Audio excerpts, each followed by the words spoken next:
The ECOWAS mission, led by its chairman and the president of Sierra Leone, Julius Maada Bio, arrived as the junta, which seized power last Wednesday, banned all demonstrations, strikes, and activities deemed a threat to peace and stability. In a statement late Sunday, the military authorities also ordered public institutions and ministries to reopen. Soldiers seized power in the West African nation 3 days after a closely contested presidential race, which the two main contenders claimed to have won. During the coup, Guinea-Bissau's president, Umaro Sissoco Embalo, told French media by phone that he had been deposed and arrested. He has since sought exile in the Republic of Congo. Nigeria said its president, Bola Tinubu, has granted protection for Guinea-Bissau opposition candidate Fernando Diaz da Costa in response to an imminent threat to his life. A letter from Nigeria's foreign ministry said Diaz da Costa was being housed at its embassy in Bissau.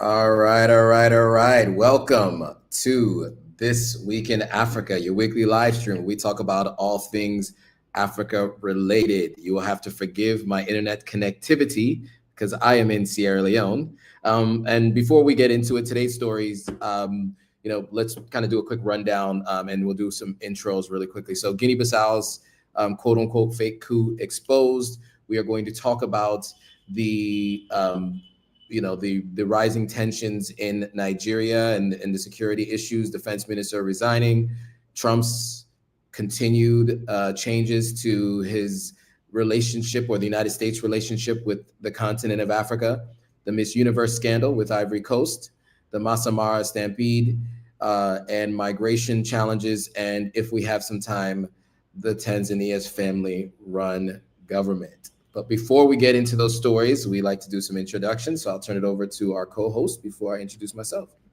Hello, everybody. I am Gloria Ayo, founder and host of The African Story, and very happy to be back, Joe. Yes, good to be back. And I'm Joe Hatagwa, the founder of Authentic African. Our plan is to help people visit, move, and invest on the continent of Africa. And we're bridging the gap between those living on the continent and those living in the diaspora. As you can probably hear from the noise in the background, I am in Sierra Leone, as mentioned before.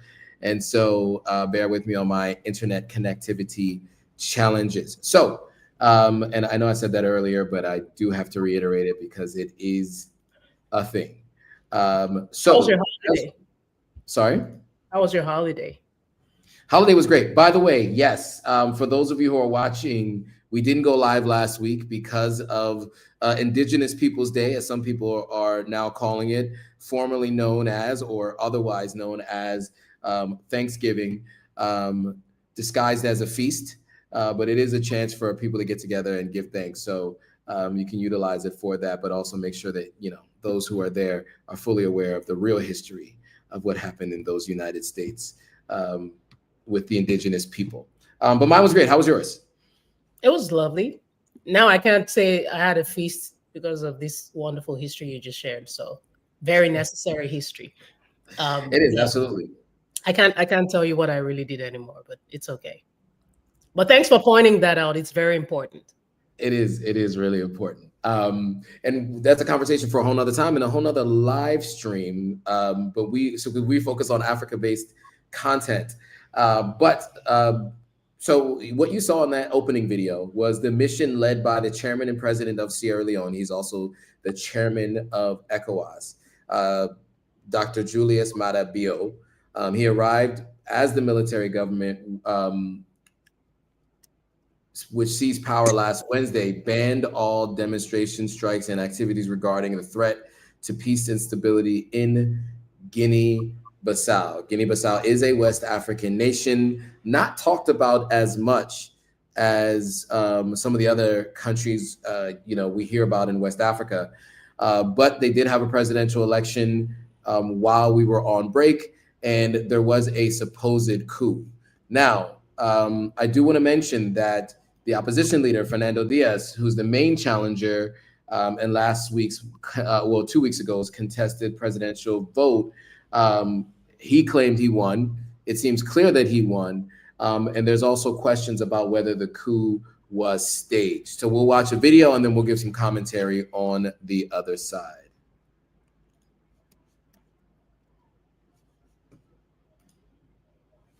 Hey. There we go. Fernando Diaz, the main opposition candidate in Guinea-Bissau, let Wednesday claim victory in a closely contested presidential vote this week. The military takeover has now thrown the West African country into total confusion as elections results were expected to be announced on Thursday. Fernando further alleged the deposed President Embalo Sissoko had fabricated the coup to avoid an election defeat in Sunday's closely contested presidential vote. I simply wanted to inform you that once again, we are the target of a fabricated coup attempt. I am the winner of the election. I have polling station reports confirming my victory. I won the election. So how could I possibly orchestrate a coup? After all, who is behind this? Meanwhile, soldiers in Guinea-Bissau on Thursday announced a new junta leader, General Hota Inter, cementing a forceful takeover of power that began after the country's presidential election. Guinea-Bissau has been dogged by coups and attempted coups since independence from Portugal more than 50 years ago, including a coup attempt this October.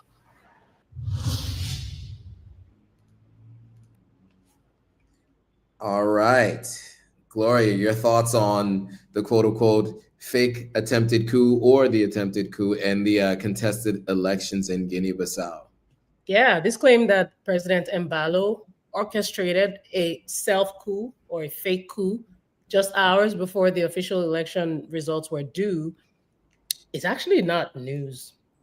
I mean, this is something that unfortunately reminds us or brings or highlights rather the history of Guinea-Bissau's instability. So now, as we saw in the video, opposition is alleging that Fernando Diaz had decisively won the election and that Embalo staged his own arrest and removal to justify dissolving democratic institutions and preventing the official and unfavorable results from being announced. So he is the alleged victim. The sitting president, Embalo, is the alleged victim that's claiming to have been overthrown. Now, Guinea-Bissau is a nation that has endured over a dozen coups. There have been attempted coups, there have been mutinies since its independence from Portugal in 1974. So having military meddling obviously triggers suspicion, but the concept of a self-coup, or what some call an auto coup, where a sitting executive illegally dissolves the legislature and judiciary to seize power, has actually been tried in Africa way more times than some may even know. A notable example would be with President Kais Saied in Tunisia in 2021. And it seems to have had, quite unfortunately, historically, a high success rate on the African continent. So people use it. It's an illegitimate political tool that some politicians on the continent have used and are clearly still using. Now, more specifically, Embalo himself has a history that actually fuels this. He was the first inaugurated, he was actually inaugurated in 2020 after yet another heavily disputed election. His opponents have repeatedly accused him of manufacturing security crises just in a bid to secure or consolidate power. And that includes him dissolving the National Assembly in December 2023, citing an attempted coup that he allegedly staged himself. So this, unfortunately, is a disturbing repeat. This is a man who focuses on controlling the executive bodies and the military. And you know what is most ironic to me? When I saw Embalo in the middle of this yet another interesting turn of events, I would say, it took me to Niger. It took me to the coup in Niger in 2023 when African leaders from West Africa, led by ECOWAS, the ECOWAS chairman, Bola Tinubu, came out and said Niger must give power back to Mohamed Bazoum, and you all, a coup is illegal. And Embalo was one of the leaders that were on camera. I'm like, you with your history They were one of the leaders who were on camera. Thankfully, people called them out. He was on camera condemning what was going on in Niger. And look at him. Not only are you a coup fan, you allegedly stage coups just to keep yourself in power. Welcome to Africa. It's the hypocrisy, right? I mean, so just want to take a step back to what you said, you know, the fact that this has worked before and what seemed to have worked in Tunisia.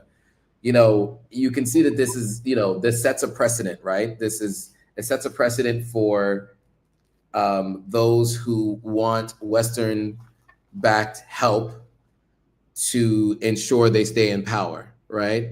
If you're friendly with the West and a coup is attempted against you, usually the West will step in to assist. If you're not in power and you are aligned with the West and you want to stage a coup, then the West is likely to assist you. And so in this instance, he was in power and wanted to stay in power. And so it looked like he attempted to use the idea of a coup to get the West on his side. We will see how it turns out. Obviously, they say that they have a military junta in place. This person is the de facto head of state currently. So we will keep our eyes open and, you know, our eyes and ears open to ensure that you guys are kept up to speed with what's happening. We don't have a lot more insight than that, right? That there was an alleged coup and then there was an accusation by the opposition party. So I'm sure more will come out in the next couple of weeks, especially now that the ECOWAS delegation is there and there's some international spotlight on this story. There's going to be some more investigative journalism, and I'm sure it will be coming to light very soon, whatever it was that actually happened. All right, moving on to the next story. Apologies for the background noise. So Tinubu in Nigeria declared a nationwide security emergency and orders recruitment of more security personnel.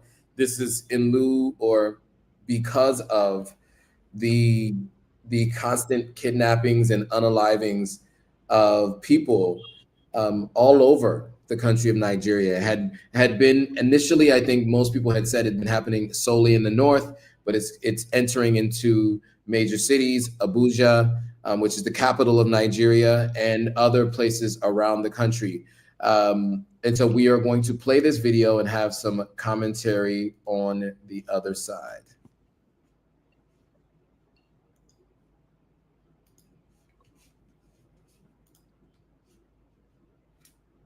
In the last 1 week, Nigeria has witnessed a series of security threats. From Kebbi State, where 25 schoolgirls were abducted from Government Girls Comprehensive Secondary School in Marga, to the killing and abduction of worshippers from Christ Apostolic Church, Eruku in Ekiti local government area of Kwara State, and the abduction of over 300 school children from a Catholic school in Niger State, among other attacks, the country has seen a surge in security. Although some of the abductees have been rescued following days of security operations closely monitored by President Bola Tinubu, the president has gone further to find a more lasting solution as it declares a national security emergency on Wednesday. The president directs the police to recruit an additional 20,000 officers to bring the total to 50,000, with authorization for the force to use various National Youth Service Corps camps as training depots. All right, we will leave it there. You guys can watch the rest of the video if you'd like. The link is in the description. Gloria, your thoughts on the recruitment of police forces as opposed to military personnel, and the response to the idea that, you know, it's finally been declared a national emergency. Yes, and I will also like to add to that the defense minister stepped down. So currently another minister is being screened.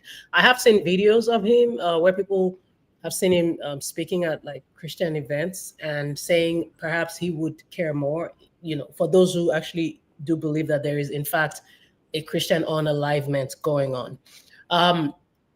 For a while now, Nigerians have called for the president to declare a state of emergency because it is a desperate situation.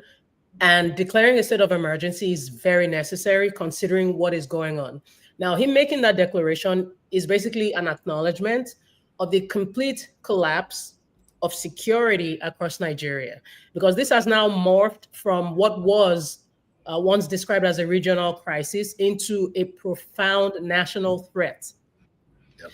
We've had an unprecedented surge in mass abductions that occurred over a single week. So this large-scale taking of people has become like almost a daily occurrence across multiple states. It shows you that these armed groups they're operating with brazen impunity. It is no longer confined to the remote forests of the Northeast. Now it has spread aggressively into the North Central region, and it's now come terrifyingly close to Nigeria's administrative nerve center, which is in Abuja. Because now you have various armed groups launching attacks and abductions in states that surround Abuja, such as Niger, Kwara, and Kebbi. Now, them coming, these people coming southward shows that the criminal networks of bandits or terrorists and even affiliates of jihadist groups are not only highly organized, but they're utilizing the lucrative kidnapping for ransom industry. They're now using it as a core economic model. These people have collected ransoms that have amounted to billions of naira, and these sums they get continue to fuel their continued operations. On my page last week, The African Story, I did a video where I said only God knows what these people know that we don't know, that allows them to operate with brazen impunity. And I want to use this platform to also highlight that Nigeria does not lack the manpower. Nigeria does not lack the intelligence. Nigeria does not lack the resources. Again, what we lack is political will. Because Joe, tracking people down, we've talked about Nnamdi Kanu. He was taken from Kenya and brought to Nigeria. Now he's been imprisoned for life. So tracking people down on social media or wherever has never been their challenge. These people are now on social media bragging about their conquests and showing off, showing money, showing their weapons. So it's not that they cannot be tackled. And I appreciate, the government with the defense minister hiring and saying they need more people on ground. They even said, people who go to Nigeria because Dirty December is here, it's upon us. And people who go to Nigeria and like to have like police escorts and things like that, they said, no, we don't, none of that, all those VIP things are no longer happening because we need all hands on deck to tackle the security issues. Thank you for talking about it. Now be about it. Fix this issue already. Let's go beyond saying, it's gone beyond. And that's why, again, I'm not trying to dismiss the claim that some Christians feel attacked. But this is something that, again, many things can be true. This is something that's clearly a crisis, and we need the government to act ASAP. Enough of the faffing around. Whatever negotiations, whatever the allegations and the deals are that are going on behind the scenes that we know nothing about, because they do negotiate with these terrorists, Joe. They meet with them. They have conversations. And then, for instance, the people who were captured from a church were brought back. We don't know anything if ransom was paid. Nobody was arrested. We need more. Yeah, well put. I mean, I think the only thing I would add is, these groups have been linked to ISIS, which seems to have unlimited funds, and are finding more and more creative ways to legitimize themselves and to launder their money, their ill-gotten money. Many of them are buying oil from large oil companies, oil magnates. Many of them are, as you mentioned, operating with other illicit activity to generate income.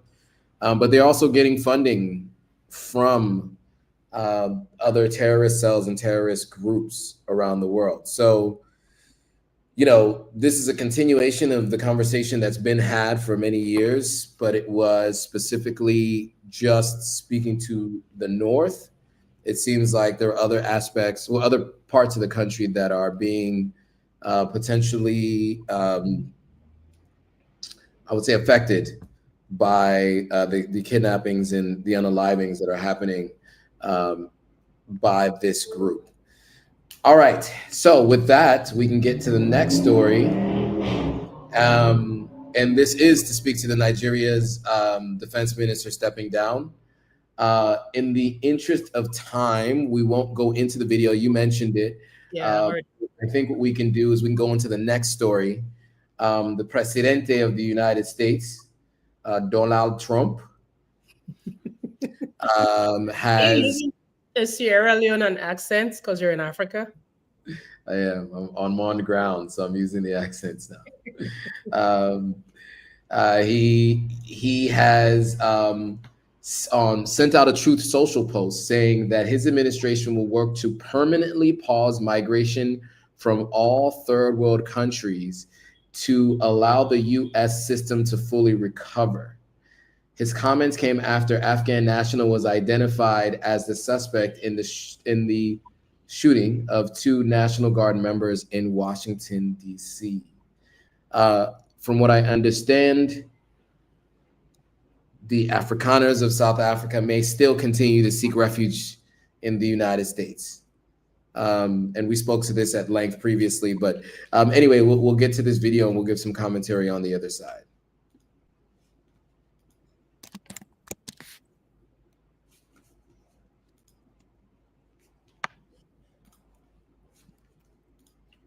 President Trump posted on Truth Social that he will, quote, permanently pause migration from all third world countries. It's unclear specifically which countries Trump is referring to, but comes as the administration also said they will re-examine all green cards issued to individuals from countries they consider to be, quote, of concern. When asked for details, USCIS pointed CNN to a presidential proclamation from June, listing 19 countries including Afghanistan, Iran, and several African nations. The renewed crackdown on immigration comes 2 days after a shooting near the White House, where a man identified as an Afghan national was accused of shooting 2 National Guard members, killing one and critically injuring another. Sarah Beckstrom of West Virginia, one of the guardsmen that we're talking about, highly respected, young, magnificent person, started service in June of 2023, outstanding in every way. She's just passed away. Trump also posted that he would end all federal benefits and subsidies to, quote, non-citizens and denaturalize migrants who undermine domestic tranquility and deport any foreign national who is a public charge, security risk, or non-compatible with Western civilization. CNN has reached out to the State Department and the White House for clarity. President Trump...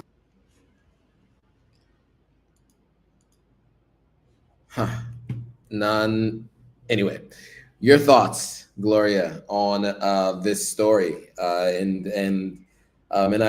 must mention, you know, the Caribbean is also a diaspora of Africa, so I think it counts. But what I understand is that they also removed temporary protective status from Haitians, if I'm not mistaken, as well. So that was not included in this story. But Gloria, your thoughts on this story, on the crackdown?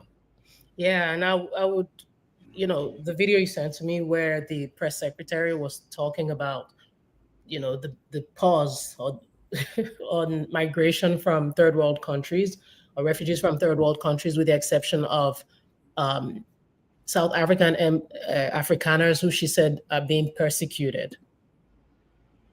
I like to juxtapose that in my head, because what a contradiction, right? I don't know what it is with Trump and Africa. I actually thought he had calmed down, to be honest. After the whole drama with Elon Musk, I was like, oh, thank God, at least one good thing can come out of this. He's going to leave us alone and just put a pin on this conversation about white Afrikaners being unalived by Black South Africans. But clearly he's brought it back up. So, I mean, obviously he and Elon are still cool, like it. But yeah, and that's not even far from what I'm alleging, which is an allegation. Because remember, after their fallout, one statement that Trump made during their fallout was that I have done many things for Elon. And, you know, some have criticized the fact, and I know I'm digressing, but I'll make my point in just a bit. Some have criticized Elon for only being interested in protecting his business interests, hence this rhetoric that he keeps putting out about white Afrikaners being targeted in SA, and Trump jumped on it. So he's done a lot of things for Elon. This could be one of them. So I'm really shocked and well, not shocked, but I'm actually confused as to why the US keeps bringing this conversation up and now using a foreign policy model that is clearly punishing any perceived lack of alignment with US interests, particularly regarding China, Russia, the Middle East, using economic levers like trade programs and diplomatic forums like the G20 is even more confusing to me. And it all makes sense because the most public and devastating attacks have been directed at South Africa following its contentious hosting of the 2025 G20 Leaders Summit in Johannesburg. The US boycotted it. This was an unprecedented diplomatic snub, which basically shows that there is a severe strain in their relations. And the threat by President Donald Trump to bar South Africa from the G20 summit in Miami next year and cut all payments and subsidies is clearly because of, South Africa. South Africa's handling, in his opinion, of the 2025 G20 summit. And he claims that, yeah, well, since y'all refused to hand over the G20 gavel to a junior US embassy representative at the summit's close, this is actually an insult, and so you're not coming next year. Make it make sense. But if we're talking about insults, the insult is to not only the South African President Cyril Ramaphosa, but this is an insult to the entire continent. But we know it's a lot deeper than that. We know it's about US relations with you just want people cap in hand, as we saw at your White House meeting with some African leaders. That's how you want African leaders to come bowing at your feet. No, we're looking for partners. We're looking for partners. This is where we draw the line. All these threats about things that the US is going, the US is one country on earth, with all due respect. Just one country. Right. Well put. Country. Yeah, well put. And I think I don't really have much else to add to that. Just to say that, when these announcements come out, right, I think the idea is to deter new visa applications and to basically help with self-deportation, right? I think that's the goal with these things. And it likely will be effective.